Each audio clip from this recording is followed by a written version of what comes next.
Kaya, I hope now kasi meron na pong bagong ano. Eto na, ayan. Breaking news po, si Senator Pia Cayetano ang bagong chairperson ng makapangyarihang Blue Ribbon Committee. Okay? Bakit siya, hindi si Marcoleta? Kasi si Marcoleta, Red Ribbon Committee. Hindi, biro lang po ha, biro lang. Huwag mo nang ulitin niya, Banat Bay. Hindi, kasi ganito yan. Ako, okay to.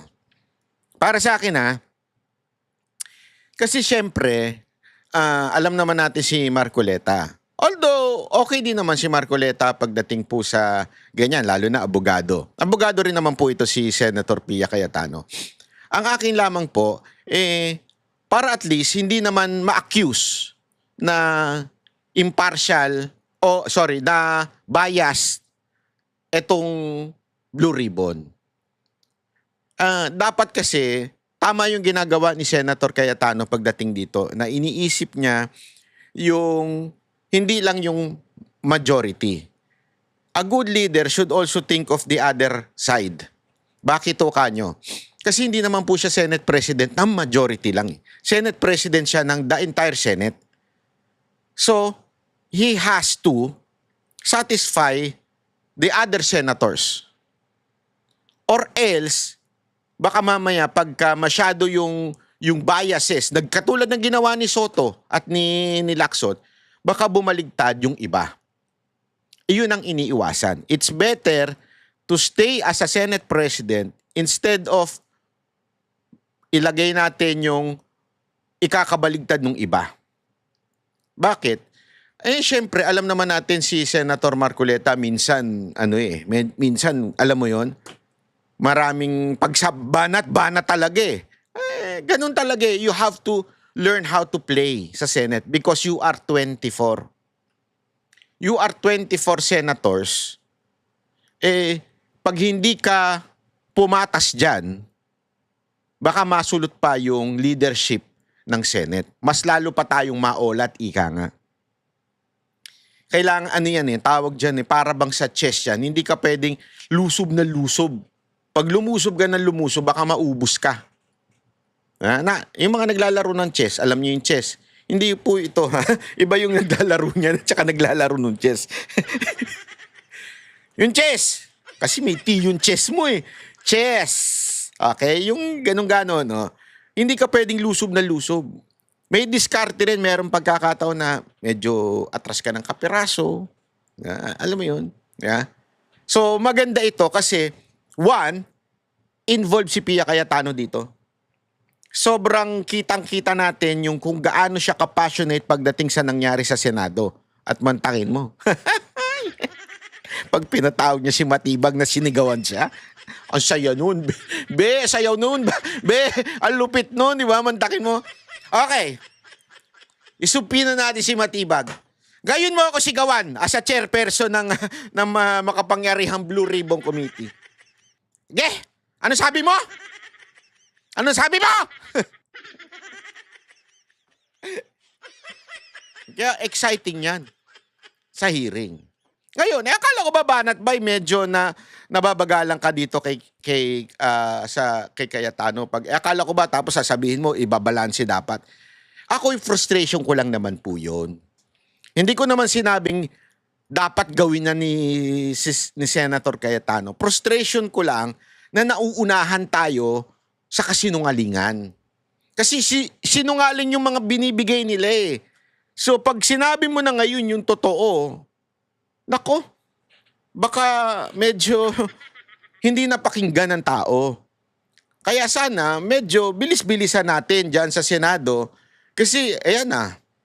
Ano na naman bukas, Thursday na. Tapos na ata ang Senado. Wala na ata silang bukas. Sabi Monday daw yung pagdinig. Simulan na natin mga sir, mga ma'am. Yun lang atin ha. Hindi ho tayo pumupuna ng masama ha. O ibig sabihin din na natin sinusuportahan ng leadership ng Senate. No. Senate is the last defense, ika nga. We will support our senators, especially the leadership of the Senate na si Speaker. Nasanay kasi ako Speaker dati siya. Senate President Alan Peter Cayetano, we support him. Matalino yan, magaling yan. Pero ano lang natin, konting bilisan natin, sir, para medyo makahabol tayo sa kasinungalingan nila. Puro sila kasinungalingan eh.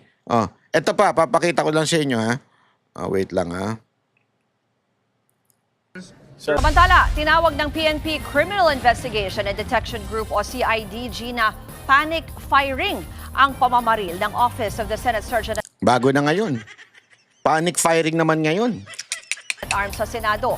Dahil dyan, inirekomenda na nilang sampahan ng mga kasong kriminal ang 3 tauhan ng OSAA, kabilang si Mau Aplasca. At para po sa detalye live mula sa Camp Crame sa Quezon City, may Express Report si Mon Gualvez. Mon, ano-ano ba itong isinampang kaso at ano ba daw ang basihan?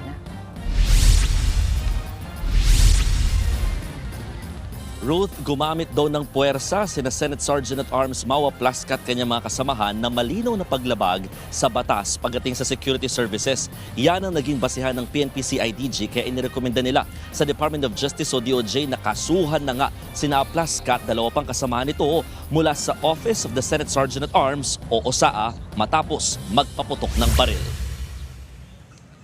Sa investigasyon ng CIDG, nakitaan na gumamit ng puwersa sina Aplasca na malinaw na paglabag sa tinatawag na Rules of Engagement base na rin sa nakasaad sa Implementing Rules and Regulation ng Republic Act 1197 o yung Private Security Services Industry Act.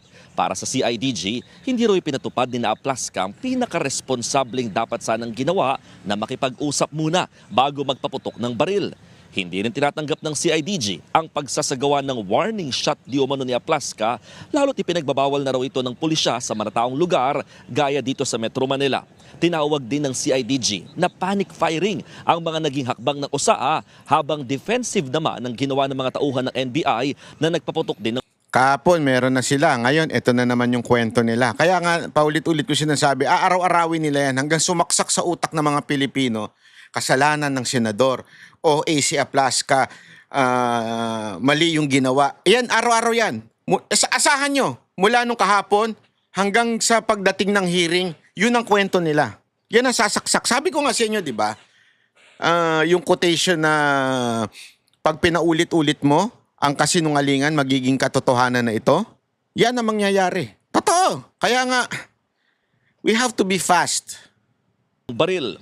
Nauna nang inakusahan ng Senado na inatake ng NBI agents ang lugar na taliwas sa resulta ng investigasyon ng mga pulis. Kanina umaga, dumating naman sa CIDG ang kinatawan ng Senate Legal para makipagtulungan sa ginagawang investigasyon ng mga pulis.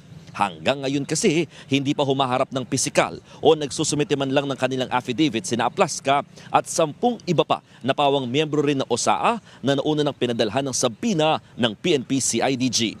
Pakinggan natin ang pahayag ni CIDG Director Police Major General Robert Morico II. Very clear naman po sa investigation natin na there was no attack sa Senate. Wala pong intent.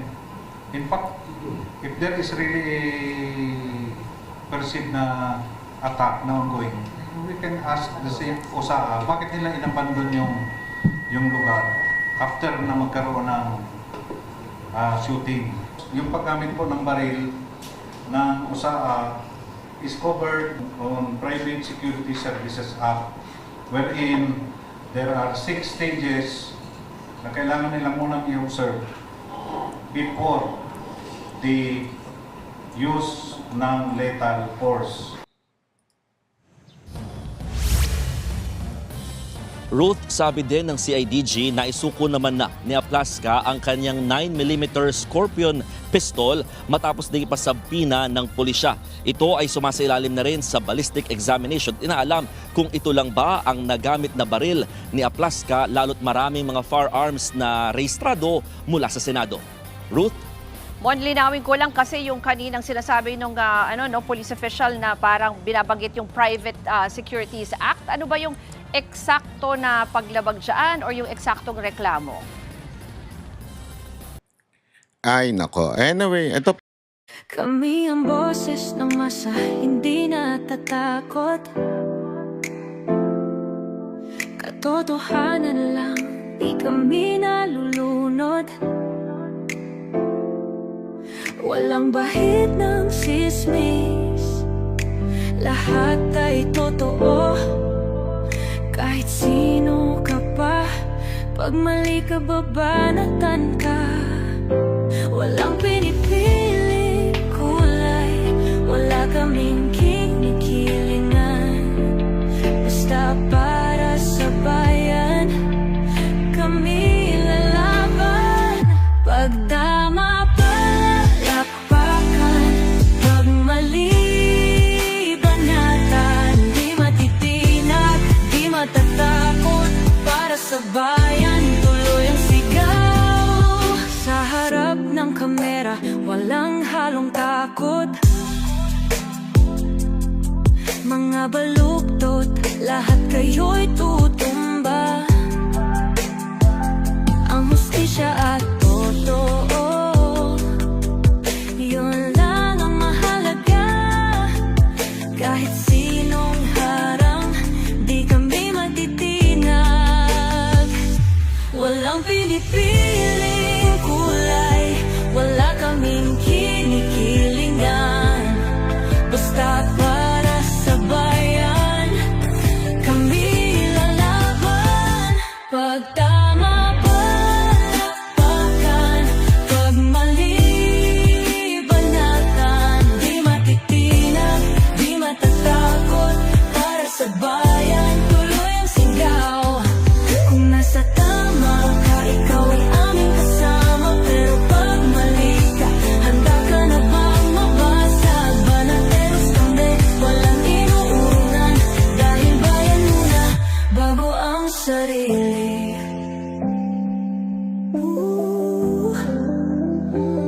Bago ang sarili.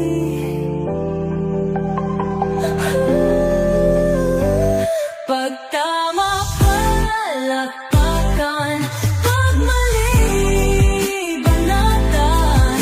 Banateros ang sigaw, katotohanan.